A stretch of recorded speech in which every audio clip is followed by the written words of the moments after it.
Hello folks, welcome to N9 media. So first of all, ఇండియాకి third time prime మినిస్టర్గా ప్రమాణ స్వీకారం చేయబోతున్న నరేంద్ర మోదీకి N9 మీడియా నుంచి hearty congratulations. It's okay, 2 terms ఏదోలాగా ఇష్టారాజ్యంగా మనకి నచ్చకుండా ప్రజాస్వామికంగా నటిస్తూ పరిపాలన చేశాడు మోదీ ఇంకా బీజేపీ. కాకపోతే అతి కష్టం మీద కొన ఊపిరితో మూడోసారి గెలుస్తున్నారు కాబట్టి ఈసారైనా కనీసం ఒళ్ళు దగ్గర పెట్టుకుని సుపరిపాలన సాగిస్తే మంచిది. లేకపోతే నెక్స్ట్ టర్మ్లో ఖచ్చితంగా ప్రజలు మోదీకి బుద్ధి చెప్తారు, ఇంకా బీజేపీకి కూడా. సరే, ఎలక్షన్స్ బిజీలో పడి మోదీ చిలిపి చేష్టలను నేను మీకు చెప్పడాన్ని కొంచెం గ్యాప్ తీసుకున్నా, కానీ ఇప్పుడు మళ్ళీ వచ్చేసిన మోదీ గురించి మాట్లాడాలి కదా. అన్లిమిటెడ్ స్టఫ్ ఇస్తూనే ఉన్నాడు కదా, పైగా అవన్నీ కూడా అవుట్డేట్ అవ్వవు. సో వెంటనే మాట్లాడేసుకుందాం. మోదీ ఈ మధ్య సేమ్ పొలిటికల్ స్టంటుల్లో భాగంగానే ఎలక్షన్స్లో ఓట్లు దండుకోవడం కోసం కొన్ని ఇంటర్వ్యూస్ ఇచ్చిండు. అఫ్కోర్స్ మోడీ ఇంటర్వ్యూస్ అంటే మనం ముందే ఫిక్స్ అయిపోవాలి, అవి ప్రీ ప్లాన్డ్గా పెయిడ్ ఇంటర్వ్యూస్ అని. అండ్ అందులో జర్నలిస్ట్లకి పాపం మైకు ఉండదు, గొంతు ఉండదు, అంతా మోదీయే కంట్రోల్లోకి తీసుకుంటాడు. ఆయన ఆడిందే ఆట, పాడిందే పాట. ఇక ఆయన ఏ ప్రశ్నలు అయితే వాళ్ళకి ఇచ్చున్నారో ముందుగానే వాటినే వాళ్ళు అడుగుతారు. ఈయన వాటన్నింటికి ఓ పెద్ద పుడింగిలాగా చాలా పాలిష్డ్ వేలో తనని తాను ఎలివేట్ చేసుకుంటూ, గ్లోరిఫై చేసుకుంటూ ఆన్సర్స్ చెప్తాడు. అయితే ఈ వేలోనే ఈ మధ్య మన సార్ గారు పప్పులో కాలేస్తున్నారు, తన ఇజ్జత్ తనే తీసేసుకుంటున్నారు కూడా. సో మనందరము మొన్నటి వరకు మాట్లాడుకుంటూనే ఉన్నాము మోదీ చేసిన అరాచకాలు, అయిన ఫోటోషూట్లు, అయిన కాస్ట్యూమ్ డిజైనింగ్, ఇంకా ప్రతిదీ కూడా.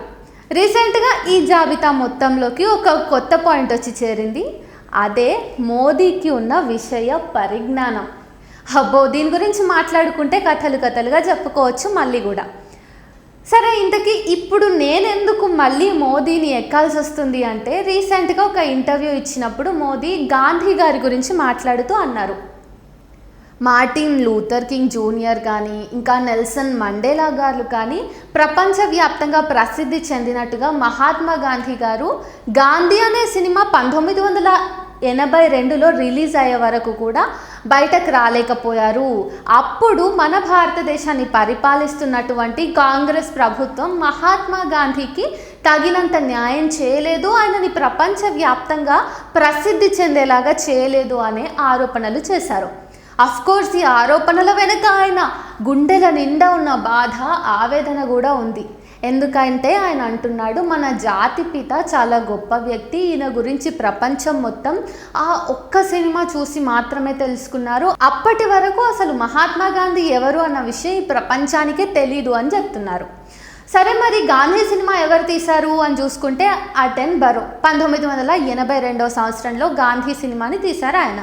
అయితే ఆయన 1982లో ఆ సినిమా తీసే కంటే 2 దశాబ్దాల ముందు, అంటే 1962 సంవత్సరంలో మన ఇండియాకి వచ్చి అసలు మహాత్మా గాంధీకి సంబంధించిన సిద్ధాంతాలేంటి, ఆయన జీవిత చరిత్ర ఏంటి, ఆయన జీవితంలో తెరకెక్కించవలసిన అంశాలు ఎంతగా ఉన్నాయి, అలాగే ఆయన జీవితపు ప్రాశస్త్యం ఏంటి, ఇవన్నీ కూడా అందరితో మాట్లాడి, మరీ ముఖ్యంగా అప్పటి భారత ప్రధాని నెహ్రూ గారితో మాట్లాడి తెలుసుకున్నారు.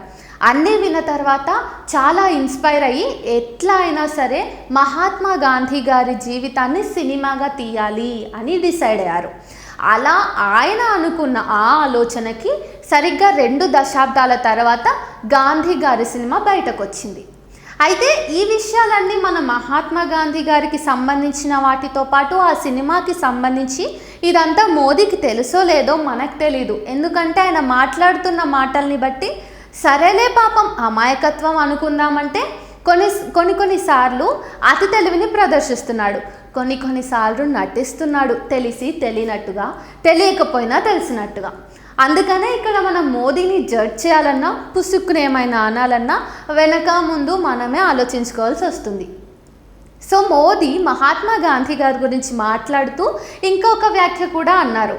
అసలు అప్పటి ప్రభుత్వం అంటే కాంగ్రెస్ ప్రభుత్వం ఏమాత్రం కూడా మహాత్మా గాంధీ గారి చరిత్రను సమాజానికి, ప్రపంచానికి ఇవ్వటంలో కొంచెం కూడా శ్రమ తీసుకోలేదు, ప్రయత్నపూర్వకంగా కూడా దానిపైన వర్క్ చేయలేదు అన్నారు. కాకపోతే డియర్ మోదీ గారు, కొంచెం దగ్గరకు వస్తే మీ చెవిలో గట్టిగా చెప్పాలనుంది ఏంటంటే, అప్పుడు నెహ్రూ గారి తర్వాత ఇందిరాగాంధీ గారు ప్రధానమంత్రి అయినప్పుడు నేషనల్ ఫిలిం డెవలప్మెంట్ కార్పొరేషన్ ద్వారా $7 మిలియన్ డబ్బును ఆయనకి ఇచ్చారనమాట అటెన్బరోకి ఈ సినిమాని చిత్రించే విషయంలో ప్రొడక్షన్లో వాడుకోమని. అంటే దీని అర్థం గాంధీ సినిమాకి మన భారత ప్రభుత్వం కూడా కో ప్రొడ్యూసర్ అని. మరి ఈ విషయాన్ని మోదీ గారు మర్చిపోయారా లేకపోతే తెలిసి తెలియనట్టుగా వ్యవహరిస్తున్నారా అన్నది ఆయన చెప్తే తప్ప మనకి తెలీదు. సరే, ఎక్కడ అవకాశం దొరికినా కానీ అటు కాంగ్రెస్ ప్రభుత్వాన్ని ఇటు మైనారిటీ ఎస్సీ ఎస్టీ బీసీ వర్గాలను విమర్శించడంలో, లేదంటే వాళ్ళ మీద దుమ్మెత్తిపోయటంలో, లేదంటే వీళ్ళకి సంబంధించిన కమ్యూనిటీస్ని అసాసినేట్ చేయడంలో ముందుండే మోదీ గారు ఇంకా చాలా విషయాలనే తెలుసుకోవాలి అని మనం అనుకోవాలి. ఎందుకంటే సరే, ఈ ఇన్సిడెంట్ అంతా జరిగింది, పాపం మోదీ గారికి గాంధీ గారి గురించి ఏమీ తెలియదు అనుకుందాం. ఎందుకంటే ఆయన మాతృ సంస్థలు ఏవైతే ఉన్నాయో ఆర్ఎస్ఎస్ ఇటు బీజేపీ వీళ్ళందరూ కూడా మహాత్మా గాంధీని ద్వేషిస్తారు. పైగా గాంధీ గారిని చంపినటువంటి గాడ్సేని గాడ్ ఫాదర్ లాగా ట్రీట్ చేస్తారు. సో ఆబ్వియస్గా ఈయనకి మహాత్మా గాంధీ గురించి తెలీదు. అండ్ వన్ మోర్ థింగ్ ఏంటంటే ఇక్కడ మహాత్మా గాంధీ గురించి నిజంగానే ప్రపంచానికి మొత్తం తెలీదా? గాంధీ సినిమా వచ్చే వరకు కూడా. అంటే చరిత్రలో కొన్ని సంవత్సరాల వెనక్కి వెళ్తే మనకి చాలా ఎవిడెన్సెస్ ఉన్నాయి. 1930 ప్రాంతంలోనే చార్లీ చాప్లిన్ ఇండియాకి వచ్చినప్పుడు మహాత్మా గాంధీ గారిని కలిసిన తర్వాత ఆయన ఐడియాలజీని, ఇంకా ఆయన మాటల్ని, ఆయన జీవితాన్ని చూసి ప్రేరణ పొంది మళ్ళీ తిరిగి వెళ్ళిపోయాక ద గ్రేట్ డిక్టేటర్ అనే సినిమాను తీసినప్పుడు అందులో చివరిసారిగా ఆయన మాట్లాడే స్పీచ్లో మహాత్మా గాంధీ గారి మాటల్ని, ఆయన ఐడియాలజీని డైలాగ్గా చెప్పారు. సో 1930 ఎక్కడ, 1982 ఎక్కడ మోదీ గారు? ఆ ఇంటర్వ్యూలో మోదీ గారు ఏమన్నారు, మార్టిన్ లూథర్ కింగ్ జూనియర్ ఇంకా నెల్సన్ మండేలా లాంటి గొప్ప ఉద్యమకారులకు వచ్చినట్టుగా పేరు గాంధీ గారికి రాలేదు అని అన్నారు. కాకపోతే మన మోదీ తెలుసుకోవాల్సిన విషయం ఏంటంటే అటు మార్టిన్ లూథర్ కింగ్ జూనియర్కి కానీ ఇటు నెల్సన్ మండేలాకి కానీ ఆదర్శం ఎవరు అంటే మహాత్మా గాంధీ గారే. ఈ విషయాన్ని కూడా స్వయంగా వాళ్ళే మీడియా ముందు పలు సందర్భాల్లో చెప్పారు. ఎంత ఎక్కువ ఇన్స్పిరేషన్ వాళ్ళు పొందారు అన్నదానికి ఒకవేళ మోదీకి మనం ఎవిడెన్స్ చూపించాలి అనుకుంటే ఆబ్వియస్గా నెల్సన్ మండేలా వాళ్ళ ఆఫీస్లోను, మార్టిన్ లూథర్ కింగ్ వాళ్ళ ఇంటి దగ్గర కూడా మహాత్మా గాంధీకి సంబంధించిన విగ్రహం ఇంకా ఫోటోలు ఉన్నాయి. దీన్ని చూసైనా మోదీ గ్రహించాలి, అంతకు ముందే అంటే గాంధీ సినిమాకు ముందే మహాత్మా గాంధీని ప్రపంచం మొత్తం గుర్తించింది, ఈయన మాత్రమే గుర్తించలేదు అని. సరే, 1940 అప్పుడు ద టైమ్ అనే మ్యాగజైన్ 3 సార్లు మహాత్మా గాంధీని ఫీచర్ చేసి కవర్ పేజ్లో వేశారు. మ్యాన్ ఆఫ్ ద ఇయర్ అని ఇట్లా డిఫరెంట్ పాపులర్ అండ్ గౌరవప్రదమైన ట్యాగ్స్ ఇచ్చి.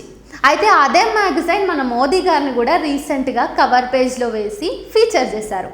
కాకపోతే దానికి వాళ్ళు ఇచ్చిన ట్యాగ్ లైన్ ఏదైతే ఉందో అది చూసాకైనా మోదీకి బుద్ధి వస్తే అదే నాకు ఈ జీవితకాలపు చిరకాల స్వప్నం. ఇంతకీ అంత గొప్ప ట్యాగ్ లైన్ ఏంటనుకుంటున్నారా? India's divider in chief. ఎందుకంటే మన మోదీ మత ప్రాతిపదికన, కుల ప్రాతిపదికన రాజకీయాలు చేస్తూ మనుషుల్ని రెచ్చగొట్టి మనుషుల మధ్య మారణ హోమాన్ని సృష్టిస్తున్న విషయం మోదీ కళ్ళు మూసుకుని పిల్లి పాలు తాగుతున్నట్టు చేస్తున్నాడు. కానీ ఈలోపే ప్రపంచం అంతా కూడా దావానలంలా వ్యాపించింది. ప్రపంచంలోని ప్రముఖులు, మీడియా సంస్థలందరూ కూడా మోదీ చేష్టలకి చూసి అరే ఈడేంటి ఇట్లా చేస్తున్నాడు, అసలు ఇది మానవ దృక్పథం ఇంతైనా ఉందా, ఆయనకి నిజమైన నాయకుడేనా మోదీ అనేసి ఆశ్చర్యపోతున్నారనమాట. ఈ విషయాలన్నీ మరి మోదీ ఎప్పుడు గ్రహిస్తాడో చెప్పలేం.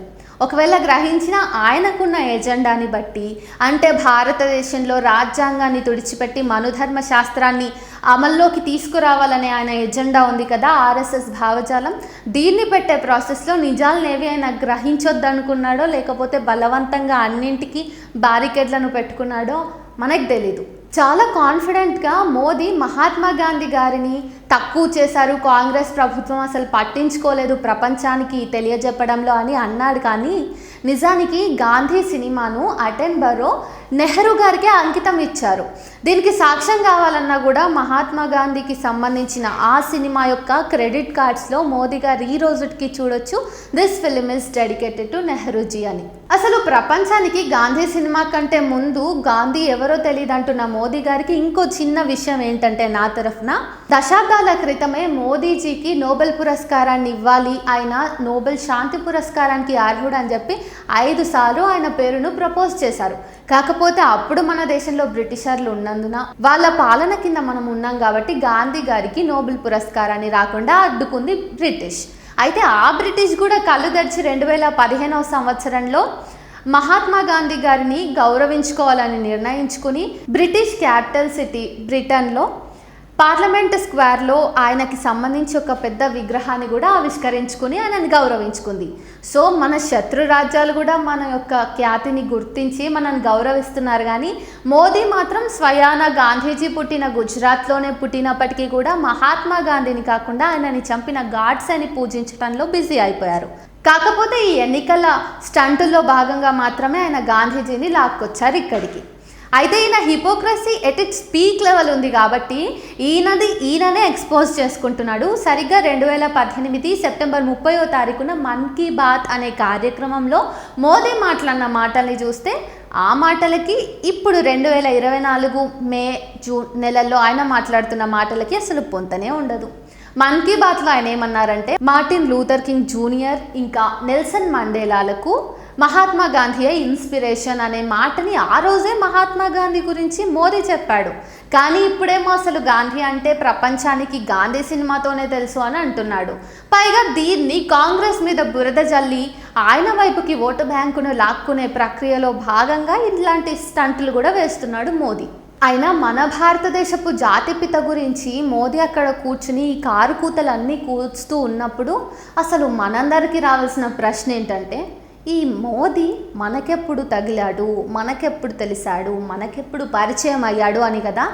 2002 గుజరాత్ మారణ హోమాన్ని ఇంకా మనం మర్చిపోలేదు. పదే మనకి పీడకలల్లా వెంటాడుతూనే ఉంది. అప్పుడు కదా ఈ మోదీ మనకి తగిలింది. అప్పుడు కదా ఈయనంటే ఆర్ఎస్ఎస్ పరివార్కు, సంఘ్ పరివార్కు, ఇంకా పూర్తి స్థాయిలో బీజేపీకి తెలిసింది. సో ఈయన మహాత్మా గాంధీ గారి గురించి, నెల్సన్ మండేలా లాంటి గొప్ప ఉద్యమకారుల గురించి ఇట్లా మాట్లాడటం ఎంత హాస్యాస్పదంగా ఉంది, ఎంత సిగ్గుచేటుగా ఉంది.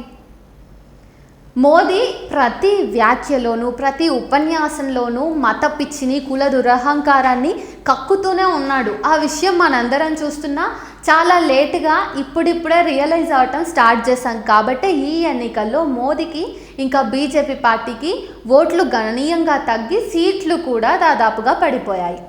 సో ఒకవేళ ఇప్పుడు కనుక మోదీ మళ్ళీ ఒళ్ళు దగ్గర పెట్టుకొని పనిచేయకపోతే రానున్న కాలంలో బీజేపీ భవిష్యత్ అంతా కూడా ప్రశ్నార్థకమే అవుతుంది. అయినా మోదీ చేస్తున్న అరాచకాల్ని మైనారిటీలు, ఎస్సీ, ఎస్టీ, బీసీల కంటే కూడా ప్యూర్ హిందువులు, హిందుత్వాన్ని పెంచి పోషిస్తూ మేము హిందూస్గా ప్రౌడ్గా ఫీల్ అవుతున్నాం అనుకునే వాళ్ళే ఒకసారి గమనించాలి. ఎందుకంటే మోదీ చేస్తున్న అరాచకాలు దాదాపుగా హిందువులకి ఎంతో నష్టాన్ని కలిగిస్తున్నాయి. ఆయన హిపోక్రసీకి రాను ఒక హద్దు అదుపు అనేది లేకుండా పోతుంది. హిందూ మతంలో మనమంతా అనుకుంటాము అమ్మని దేవతలాగా పూజిస్తామని. అట్లాంటి మోదీ వాళ్ళమ్మ చనిపోయే చివరి నిమిషం వరకు అఫ్కోర్స్ ఆవిడ చావుని కూడా తన ఎలక్షన్స్ పొలిటికల్ టాక్టిక్స్లో భాగంగా స్టంటులు చేసి వాడుకున్నాడు. తీరా ఆమె చనిపోయిన కొన్ని రోజులకి రీసెంట్గా ఏమంటున్నాడు, ఇన్ని రోజులు ఆలోచిస్తే నాకేమర్థమైందంటే నేను అసలు మా అమ్మకి పుట్టిన బయాలజికల్ సన్ని కాదు, నన్ను ఆ పరమాత్మనే ఇక్కడ పుట్టించాడు, నేను ఆ పరమాత్మకి ప్రతిరూపాన్ని మాత్రమే, మా అమ్మకి బయాలజికల్ కొడుకును కాదు అనేసి అన్నాడు. ఇట్లా ఆయన కక్కుకుంటూ ఉన్నాడనమాట తన పైత్యాన్ని మొత్తం. మరి కన్న తల్లికి కూడా అవసరం తర్వాత వదిలేస్తున్న ఈ మనిషి రేపటి నాడు భారతదేశపు భవిష్యత్తును ముందుకు తీసుకెళ్తాడని, ఈ సదరు మతాన్ని నమ్ముకున్న పార్టీ భారతదేశాన్ని అన్ని రకాలుగా ముందుకు తీసుకెళ్లి అభివృద్ధి పథంలో నడిపించి ప్రపంచవ్యాప్తంగా అగ్రస్థానంలో నిలబెడుతుందని మరి మన ఇండియన్స్ ఎలా అనుకుంటున్నారో నాకైతే అర్థం కావట్లేదు. విశ్వగురు సరికదా, అది అవనే అవదు. అటుంచితే మన భారతదేశాన్ని ఎన్ని రకాలుగా నాశనం చేసి స్వలాభం కోసం వాడుకోవాలో అన్ని రకాలుగా వాడుకుంటున్న ఈ బీజేపీకి ఈ ఎలక్షన్స్ కొద్దిపాటి చెంపపెట్టును పెట్టినా ఇంకా ఎక్కువ మొత్తంలో ప్రజలందరూ రియలైజ్ అవ్వాలని మాత్రం నేను కోరుకుంటున్నాను. అప్పటి వరకు let him celebrate his victory.